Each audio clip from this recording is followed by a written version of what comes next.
और ऐसे लोगों को आज़ाद किया जिनको काफिर इतना शदीद मारते थे, गुलाम इतना शदीद, इसमें बिलाल शामिल थे और भी 9 एक ये 8 दूसरे, उनको 10 गुना ज़्यादा कीमत, आपने फरमाया बोला 10 गुना कीमत ज़्यादा तो हम छोड़ देते हैं, इन्होंने 10 गुना ज़्यादा कीमत में ख़रीद कर अल्लाह के लिए आज़ाद कर दिया, अल्लाह की राह में उनको आज़ाद कर दिया और फ़कीरी लिबास पहना और कांटे, बटन की जगह कांटे लगा दिए। अल्लाह के रसूल के दरबार में आते हैं, आप अलैहिस्सलाम मुलाज़ा फरमाते हैं कि मेरा सदीक एक फ़कीरी लिबास पहनकर कांटे लगाकर, बटन की जगह कांटे लगाकर आया है। फरमाया सदीक की कौन सा लिबास है? अभी आपने फरमाया था कि जिब्रील अलैहिस्सलाम हाजिर हो गए, देखा तो जिब्रील का भी वही लिबास है। फरमाया कि मैं अबू बकर से पूछा था ये कैसा लिबास, जिब्रील तुमने भी ऐसा लिबास? अर्ज़ किया या रसूलल्लाह, आसमानों में जितने फरिश्ते हैं उन सब का यही लिबास है। अल्लाह ताला ने फरमाया है आज मेरे अबू बकर ने इतना माल मेरी राह में खर्च किया है और इस हालत में पहुंच गया है कि बटनों की जगह कांटे लगाए, ए मेरे फरिश्तों तुम भी सारे ये लिबास पहन लो। और मैं इसलिए हाज़िर हूं हुज़ूर कि अल्लाह फरमाता है आपको कि सदीक अबू बकर को मेरा सलाम पहुंचा दो, और अबू बकर से पूछो क्या तुम इस हालत में भी अपने रब से खुश हो? आपने फरमाया अबू बकर अल्लाह तुम्हें सलाम फरमाता है और पूछता है क्या तुम इस हालत में भी खुश हो? आप खड़े हो गए, हालत मस्त में आ गए। फरमाया कि हाँ रब मैं तुझसे राजी हूँ, हाँ मेरे रब मैं तुझसे राजी हूँ, मेरे रब मैं तुझसे राजी हूँ। फिर उसके बाद ऐसा माल खर्च किया और जंग, फिर उसके बाद क्या हो गया कि काफिरों ने इतना सताया, आप अलैहिस्सलाम हिजरत, हुक्म हो गया कि हिजरत मक्के से मदीने चले जाओ, मेरे महबूब मदीने चले जाओ। और जिब्रील सल्लल्लाहु अलैहि वसल्लम किया या रसूल अल्लाह इस हिजरत में आपके साथी, आपके हमरा अबू बकर होंगे। चुनाचे सफ़र होता, रास्ते में एक गार सोर जो मशहूर है, गार सोर के नाम से गार आ गई, काफिर पीछे लगे हुए हैं। आपने अर्ज़ किया या रसूल थकन बहुत हो गई है, सफ़र बहुत लंबा है, धूप है, इस गार के अंदर कुछ आराम करना चाहिए। आपने मंजूर फरमा लिया। सदीक अकबर ने अर्ज़ किया या रसूल अल्लाह पहले मैं जाऊँगा गार में, आप बात ठहरिए। गार में दाखिल होते हैं, गार को साफ करते हैं, गार मेली के जले पत्थर सब साफ करते हैं, अपना कुर्ता मुबारक उतारते हैं और फाड़ कर सुराखों को बंद कर देते हैं। और कुर्ता सारा खत्म हो गया, बड़ा सुराख रह जाता है, उसमें अंगूठा अपना लगाते हैं और बैठ जाते हैं और कहते हैं या रसूल अल्लाह तशरीफ़ ले आइए। आका सामने तशरीफ़ ले आते हैं और अबू बकर के जानू को अपना तकिया बना के आराम फरमाते हैं। एक सांप बरसों से उसके अंदर मौजूद था, उसकी मुख्तलिफ रवायतें हैं, मगर हम असल वाक़े की तरफ, सांप ने मुख्तलिफ जगहों से बाहर निकलने की कोशिश की मगर हर सुराख को बंद पाया। एक जगह नरम लेके डंक मारा, वो अंगूठा था सदी के ऊपर। जब डंक आपके अंगूठे पर लगा तो आपके जिस्म में उसका जहर फैल गया, तकलीफ हुई, आंखों से आंसू गिरना शुरू हो गए। कुर्बान जाइए सैयदना सदीक़ अकबर के आंसुओं पर कि किसी के आंसू किस पर, किसी के आंसू कहाँ पर, हमारे आंसू कहाँ कहाँ किन किन गमों में गिरते हैं। और कुर्बान जाइए सैयदना सदीक़ अकबर रज़ियल्लाहु अन्हु आंसुओं पर जिनके आंसू रुखसार नबी अस्सलाम पर गिर गए, जिनके आंसुओं का मुकाम यह है वो गिरते हैं तो हुज़ूर के रुखसारों पर। आका अलैहिस्सलाम बेदार हुए, फरमाया अबू बकर क्यों रोते हो? अर्ज़ किया या रसूल अल्लाह सांप ने काट दिया, तकलीफ है इसलिए आंसू बेख्तियार निकल गए।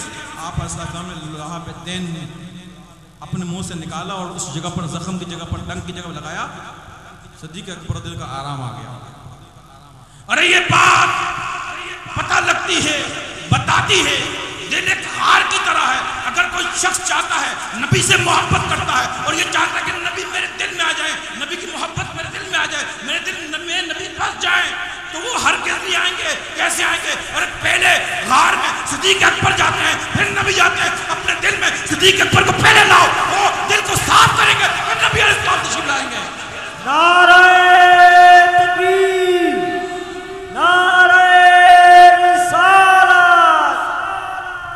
पहले सदीक़ अकबर दिल में आप लाना पड़ेगा। अगर नबी की मोहब्बत चाहते हो, नबी का कुर्ब चाहते हो, नबी को पाना चाहते हो, वो ऐसे नहीं मिलेंगे। पहले उसकी जगह सदीक़ अकबर को दिल में लाना पड़ेगा। कैसे? ताकि गार की सफाई हो। गार की सफाई को पहले करते हैं, बाद में लाते हैं, इसलिए सदीक़ अकबर पहले है आएंगे। और सदीक़ अकबर से मुराद उनके जितने उनके मुंसलिक हैं, उनके चाहने वाले हैं, दुनिया में उनके खुलफा हैं, ये उन्हीं का फैज़ है। लिहाजा उनको पहले सीने में लाना पड़ेगा। वो सफाई करेंगे तो अपने आप को अल्लाह और उसके हबीब के करीब महसूस करोगे। चुनांचे ये सफर रवा दवा मदीना शरीफ पहुंच गए। उसके बाद काफिरों के साथ जंगें, आपको पता तवील जंगें हैं, जंगे बदर, जंगे हो, बहुत सी जंगें। एक जंग के मौके पर नबी करीम अलैहिस्सलाम ने फरमाया कि ए मेरे सहाबा, मेरे गुलामों, जंग काफिरों के साथ है और साजो सामान बड़ा कम है, अल्लाह की राह में खर्च करो और कुछ माल लाओ ताकि हम काफिरों के साथ माल से जमा करके तलवारें घोड़े खरीदें, जंग करें उनसे।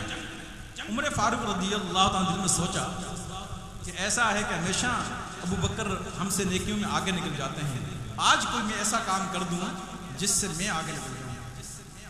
इससे मालूम चला कि नेकी के मामले में सबकत इंसान कर सकता है किसी के मामले, लेकिन हसद नहीं करना चाहिए। चुनांचे माल लेकर अल्लाह के हबीब के दरबार में पेश करते हैं। अल्लाह के रसूल सल्लल्लाहु अलैहि वसल्लम इरशाद फरमाते हैं कि ए उमर, कितना माल लाए और कितना घर में छोड़ा है? या रसूलल्लाह, आधा माल घर में और आधा आपकी खिदमत में पेश कर दिया। इतने में अबू बकर आते हैं। फरमाया अबू बकर, कितना माल लाए और घर के लिए क्या छोड़ा है? कितना माल लेकर आए हो? अर्ज किया या रसूलल्लाह, मेरे माँ बाप आप पर कुर्बान हो, घर में जो कुछ था सब ले आया हूँ। और फरमाया अबू बकर, घर में क्या छोड़ा है? अर्ज किया या रसूलल्लाह, घर में अल्लाह और उसके रसूल को छोड़कर आ गया हूँ। घर में अल्लाह और उसके रसूल को छोड़कर आ गया। इसलिए ऐसी अकीदत अल्लाह के साथ, अल्लाह के हबीब के साथ की मोहब्बत। इसलिए अल्लाह के रसूल अलैहिस्सलाम ने फरमाया कि तमाम अंबिया के बाद तमाम जिन्नों और इंसानों के ईमान को एक तरफ रख दो और मेरे अबू बकर के ईमान को एक तरफ रख दो, उसका ईमान भारी हो जाएगा, भारी हो जाएगा, उसका ईमान भारी हो जाएगा। फिर आप अलैहिस्सलाम ने फरमाया कि दुनिया में मुझ पर जिन लोगों ने एहसान किया उन सबका बदला मैंने उतार दिया, सिवाय अबू बकर सिद्दीक के। उसका मुझ पे ऐसे एहसान है कि उसका बदला, उसकी जज़ा खुदा ही देगा। आप अलैहिस्सलाम ने फरमाया कि मस्जिद नबवी में खिड़कियां खुली हुई थी बहुत सारे लोगों की। आपने फरमाया सारी खिड़कियां बंद कर दो मगर मेरे अबू बकर की खिड़की ना बंद करना, इसलिए कि आप अलैहिस्सलाम के साथ बैठा करते दिन रात सोबत में रहते थे। जब आप अलैहिस्सलाम मस्जिद नबवी में उनको उजरे में जब चले आते तो अबू बकर उस खिड़की से देखा करते हैं कि मेरे महबूब इस उजरे के अंदर है, फिर उस उजरे की ज़ियारत करते हैं। फरमाया सबकी खिड़कियां बंद कर देना लेकिन मेरे अबू बकर की खिड़की न बंद करना। ये अबू बकर सिद्दीक रज़ियल्लाहु ताला का मकाम और मर्तबा। फिर आप पर साहब दुआ फरमाई कि या रब्बुल आलमीन, क़यामत में मेरे अबू बकर को मेरे दर्जे के साथ रखना। अल्लाह ने वही फरमाई कि मेरे बाप तेरी ये दुआ मैंने कबूल कर ली। फिर नबी करीम अलैहिस्सलातु वस्सलाम जब विसाल का वक्त आया, आप अस्सलाम ने